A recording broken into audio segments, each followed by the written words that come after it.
you didn't get to talk about JT O'Sullivan. JT O'Sullivan made the video 2 weeks ago about Kyle Shanahan, and it had a lot of film analysis, which was good, but he took it to the next level and elevated it by having a full-on satire where he actually dressed up as Kyle Shanahan and interviewed himself as Kyle Shanahan, and it was one of the best videos I've seen on YouTube. What'd you think? I loved it. Now, I want to say I covered him when he played briefly for the Niners, and I actually thought maybe he was a bit of a jerk. But you know what?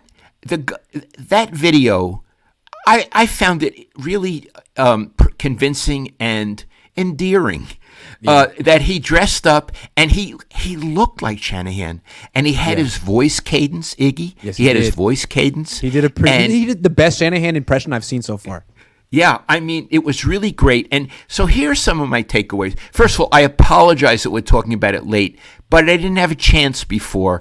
And I love satire. I thought it took great imagination and enterprise for O'Sullivan to do that. And I want to say, if you ever watch this, JT, God love you for doing that. Yeah. It made me laugh. And the way he caught Kyle's personality, anybody with common sense could see. And it's such a arrogant, condescending way to talk. And so what O'Sullivan kept saying is, I don't have common sense. But then he would show videos, and he would like, what was Kyle thinking? And Kurt Warner had done that a few months before. So now it's two people, two quarterbacks have done it now. What was he thinking? And especially the play where Deebo Samuel was supposed to be the hot read, and Deebo didn't know anything. He just wandered around the field, and it was Brock Purdy got murdered on. It was Jimmy. That was Jimmy. That was the end of Jimmy with the Niners. That was the end of Jimmy, and it was partly the fault of Deebo Samuel, but the coach didn't say, "Hey, dude, you're not supposed to just hang around like a spectator. You're supposed to be the hot read." And I thought that call by JT O'Sullivan was really persuasive, really good. He went through every one of the 4 injuries on the quarterbacks and showed in his interpretation how it was Kyle's fault. And I felt it was persuasive, but I want to say more about it. It's not just that. I believe that for the starters, JT O'Sullivan doesn't like Kyle Shanahan. Mm-hmm. He may not know him, but I think he objects to him. I think he objects to the idea that people consider him a genius like Bill Walsh, which is absurd. And he seems to have gotten an early start in the league because it was Mike Shanahan's son. And I get the feeling that JT O'Sullivan felt that other people were as gifted or more, but didn't get the break that this kid got. And it burns him up personally because he doesn't seem to have moved ahead in the league as a coach. What I wonder is it only JT O'Sullivan who feels that way, or are there a whole bunch of coaches, assistant coaches in the NFL, who feel exactly the same way about Kyle Shanahan?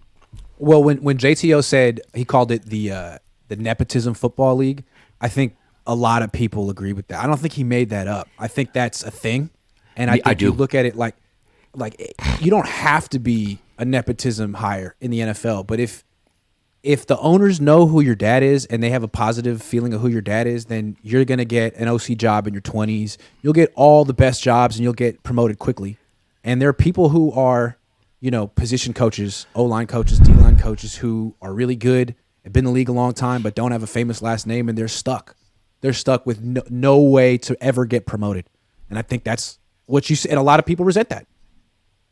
Yeah, he called them Nepo hires, and he had complete contempt, clearly, for Shanahan. Like, how the hell did you earn any of this stuff? And we know coaches who can't get a job and are more experienced than Kyle and maybe better. We know them. I mean, for Kyle, it goes deep. It's not just his start in the NFL; it's his playing career in college. Like, how did you get to play at the University of Texas? Like, look at him. He's not a D1 athlete, But his dad's Mike Shanahan, and Mac Brown or whoever was the coach of Texas 25 years ago may have owed Mike Shanahan a favor or felt, hey, I'll do him a favor because he might do me a favor down the line. I mean, that's how these things work. So Kyle Shanahan got to be a D1 athlete in college, and then to get on the field and get a few throws. I think he might have caught like 7 or 8 passes in college. He became best friends with the quarterback on the team, and they swapped tattoos. I mean, Kyle's been working these angles for his whole life. Right. I can understand why someone who played in the league and got that far can then like turn around and say, I have something to offer this game as a coach, and owners be like, sorry, who's your dad? Nah, you only played quarterback in the NFL. That's just not enough of a background. Right. And it was very interesting that he showed plays where the blocking scheme was all wrong. Mm-hmm. And how quarterbacks got hurt because of the play design. Now, we always Brock Purdy. Both. Yep, both. Yeah. And his point was, I'm just a high school coach. Even I can see the flaws in this. How come you can't see, and how come you can't learn? That's what is for me. The nepotism doesn't bother me. I'm going to come back to that in a minute. The fact that he can't learn. You know, I'm a better writer now as an old man than I was at 30. I just am. I learned how to write shorter sentences, more active verbs, how my images work better. I know how to start. I know how to end.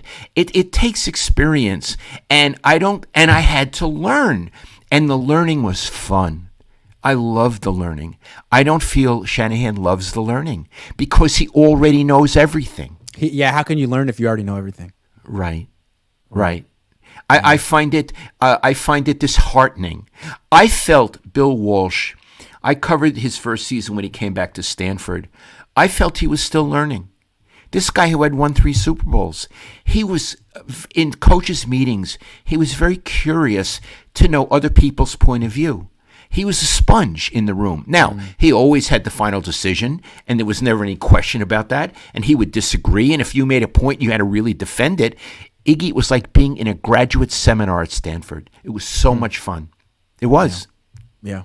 See, I don't see Kyle that way. I don't think Kyle likes being questioned. I think he has a group of people that agree with him, which is a problem. Yeah. I think so. You need to hear dissenting voices if they're helpful and they're polite. You need to hear dissenting voices. Whenever I wrote a column that had to do with minority issues, race issues, I would never send it into the paper until your mom read it. I needed, and if she said, Lowell, you have this all wrong, I didn't defend myself. Mm-hmm. I would say, I trust you. Help me here. What's wrong? Should I kill the column, or are there ways to write it that are more acceptable? And you would see us. We'd spend hours doing it. Absolutely. I don't see Kyle doing that. No, there's no one. I don't think there's anyone he respects that much. Even his dad. I don't think he would take that from his dad.